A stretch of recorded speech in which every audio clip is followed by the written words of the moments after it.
विरजानंद प्रकाश भाग 11 क्रम संख्या 12 तथा 13। क्रम संख्या 12 अलवर से सोरों की यात्रा संवत 1892 से 1893। मार्ग में भरतपुर मुरसान बेसवा का निवास। अलवर से भरतपुर 78 मील है। श्री दंडी जी स्वशिष्य अंगदराम सहित डीग व कुम्हेर होते हुए भरतपुर पहुँचे। नाम संकीर्तन मात्र से दुर्दांत वैरियों के हृदय में हड़कंप मचा देने वाली वीराग्रणी श्री सूर्यमल्ल अर्थात सूरजमल के वंशधर महाराजा बलवंत सिंह अंग्रेजों की सहायता से संवत 1882 के अंत में सिंहासनासीन हुए थे। उन्होंने श्री दंडी जी का अच्छा प्रकार सत्कार किया। दंडी जी यहाँ 6 मास रहे। चलते समय भरतपुराधीश्वर ने 400 रुपये तथा एक बढ़िया दुशाला भेंट किया। भरतपुर से प्रस्थित होकर दंडी जी मथुरा होते हुए अंगदराम सहित मुरसान पहुँचे। यहाँ राजा साहब श्री टीकम सिंह ने अनेक दिन उनका सत्कार किया। मुरसान से चलकर वे बेसवा के राजा गिरधर सिंह जी के कुछ समय अतिथि रहे। तदनंतर बेसवा से मुरसान होते हुए सोरों पधारे। इस समय संभवतः 1893 संवत चल रहा था।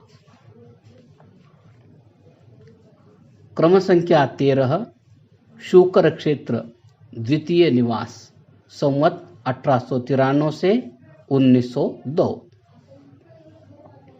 सौकरव अर्थात सोरों आकर श्री दंडी जी अपने पूर्वोषित विश्रांत घाट पर एक पृथक स्थान में रहने लगे।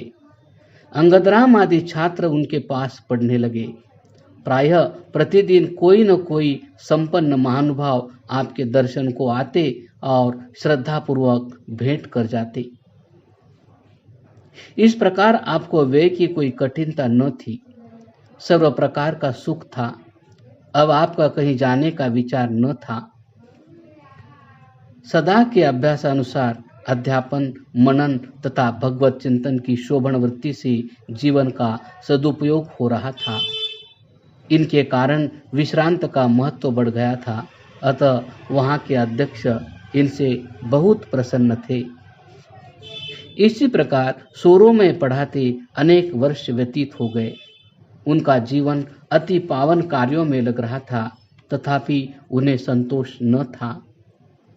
सर्वत्र दंभ, पाखंड का विस्तार और विद्या के नाम पर अविद्या का प्रचार हो रहा था।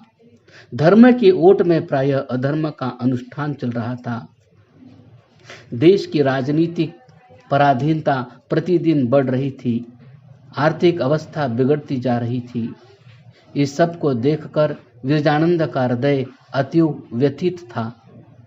वे नेत्रहीन होने से अपनों को विद्या व धर्म क्षेत्र में भी अनीति निवारण में सर्वथा अकिंचित कर अनुभव करते थे। अंतर्वेदना उन्हें अधिकाधिक व्यथित करने लगी और वे मर्मन्तुद पीड़ा अनुभव करने लगे। वे सोचने लगे कि 66 वर्ष के वय तक मैं कुछ न कर सका तो आगे जरा जीर्ण अवस्था में क्या कर पाऊंगा। घोर दुश्चिंता से आपको ज्वर हो गया। 3 दिन लगभग निश्चेतना में बीते। चौथे दिन कुछ चेतना आई। उस दिन आपने अध्यापन कार्य किया। परिश्रांति से ज्वर ने प्रचंड रूप धारण कर लिया। अनेक दिन पुनः मूर्छित प्राय रहे। 11वें व 12वें दिन पुनः चेतना हुई। जीवन की आशा न रही। अब आपने अपना सर्वस्व विद्यार्थियों में बांट दिया। फिर कहा, इस शरीर को गंगा जी की धारा में प्रवाहित कर देना। इससे अधिक और कुछ न कह सके। इसी अचेतन प्राय अवस्था में 2-3 दिन और व्यतीत हो गए। दशा गिरती हुई प्रतीत हो रही थी। दंडी जी के एक वात्सल्य भाजन शिष्य ने अवशिष्ट सर्वस्व ले लिया। एक किराए का छकड़ा लेकर उसमें अचेतन दंडी जी को लिटा दिया, लिटाकर एक चादर से ढक दिया।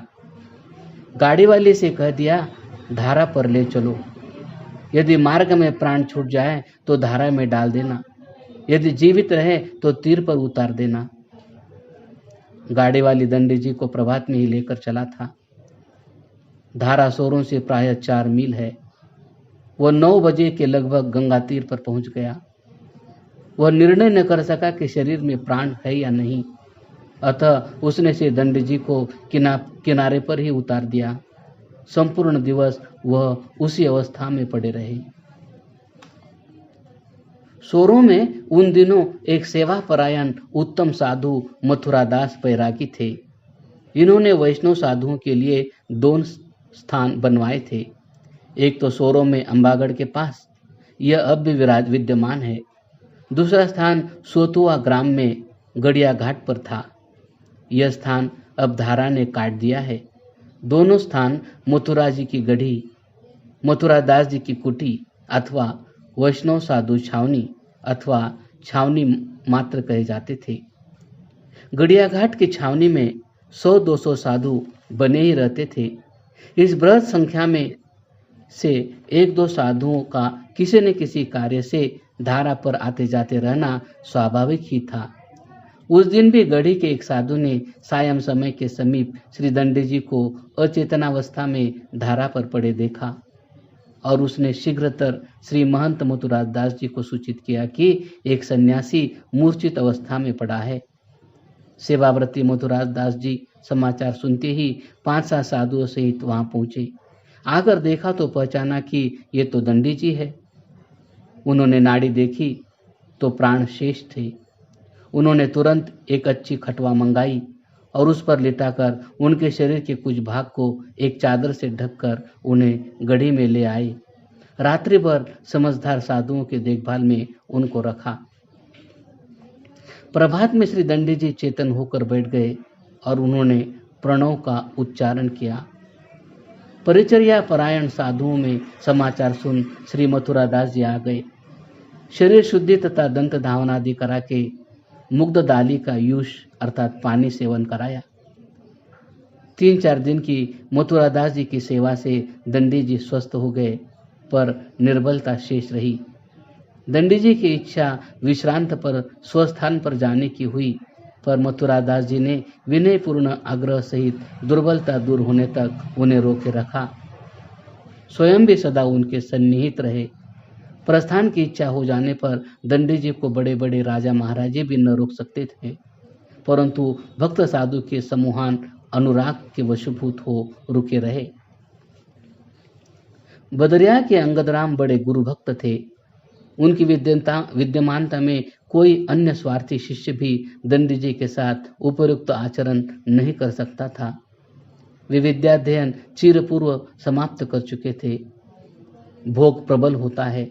संभव है दंडी जी की रुग्णता के प्रारंभिक काल में वे किसी कारणवश सोरों से बाहर गए हुए होंगे, पर प्रसिद्ध है कि उन्होंने दंडी जी की इस रुग्णता में बड़ी सेवा की थी। यह अवसर संभवतः उन्हें मथुरादास जी की कुटी पर मिला होगा। बल प्राप्त होने पर श्री दंडी जी ने विदा मांगी। मथुरादास जी ने उन्हें गाड़ी में सवार कराया और एक साधु को विश्रांत तक पहुंचाने को साथ दे भेजा। स्वयं भी कुछ दूर तक पहुंचाकर लौट आए। क्रमशः